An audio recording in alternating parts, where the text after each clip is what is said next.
Hello, my name is Gwen Bonilla and I'm the president of Touching Stories. And today we're going to do a short training on how to tell the story of the Rainstorm. Now the Rainstorm is one of our shortest kits. You should have a story page in your kit. On the front side with the Touching Stories logo, you'll see the story word for word as it should be read, along with, in parentheses, instructions on which story page to use and how to use it.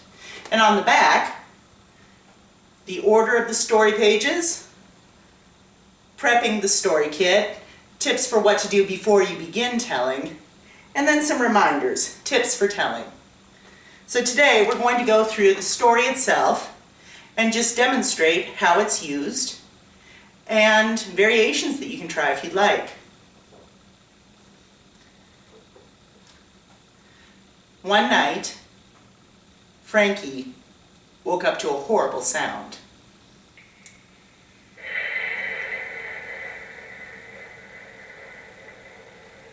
Now, I don't know if you can hear this sound over the video, but it's a push-button thunder sound effect. It's not intended to be terribly loud. There are people who have real serious sound sensitivities. And so while it sounds like thunder, it is not a terribly loud sound, and that's done by design. Other kits have louder sounds, but because they are directed and controlled by you, the teller, you can modulate the volume. On these push buttons, we can't modulate the volume, so we err on the side of quieter. The sound was thunder. It was so loud, it sounded as though the walls of the house were cracking. It sounded as though the walls of the house were cracking.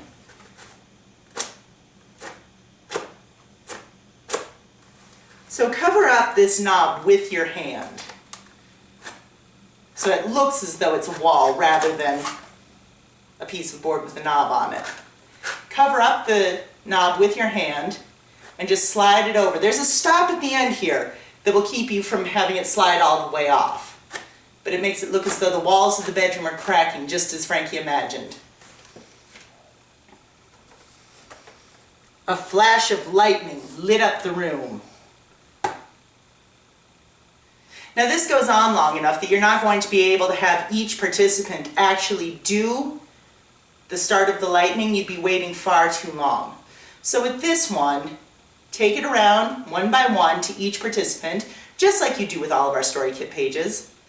And as it goes off, go ahead and just strike it firmly on your palm to make the light go on again.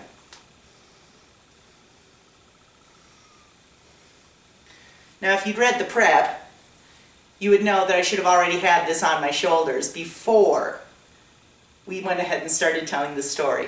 Have this draped around your shoulders like a shawl, just for ease and convenience. And the next line of the story is, Frankie was afraid. He pulled his blanket tightly around himself. And you can demonstrate that on yourself because you've already got the blanket there. But then you go to each participant and you do the same thing. You wrap the blanket around them and you pull it tight, just like you did on yourself. Now, if someone's in a wheelchair or for some reason you can't get to their back, you can create the same effect by pulling the blanket against their chest and pulling back. But then the thunder and the lightning stopped, and all that was left was the sound of the rain.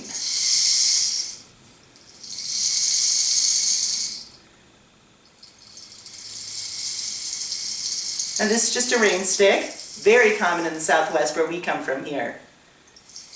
It sounds more like rain the slower you tilt it. And so help guide the participants into very slowly tilting it so that they can hear the sound of that gentle rainfall. Frankie got out of bed and looked out the window. Again, had I prepped, this would already be open. Frankie got out of bed and looked at out the window. Everything looked strangely green. Everything looked strangely green. And this goes before every participant's eyes. Even if someone is vision impaired or blind, offer them an opportunity to touch the mesh, to explore it, to have some kind of experience with it. Now, it's always important to remember that you as the storyteller keep control of the board at all times and the item at all times. If it goes into the hand unassisted of the participant, there's just too much chance that it'll go in a mouth, that it'll get flung, and so always keep control of the board. And with each participant, let them look out and see what the world looks like after a rainstorm. Frankie got out of bed and he looked out the window.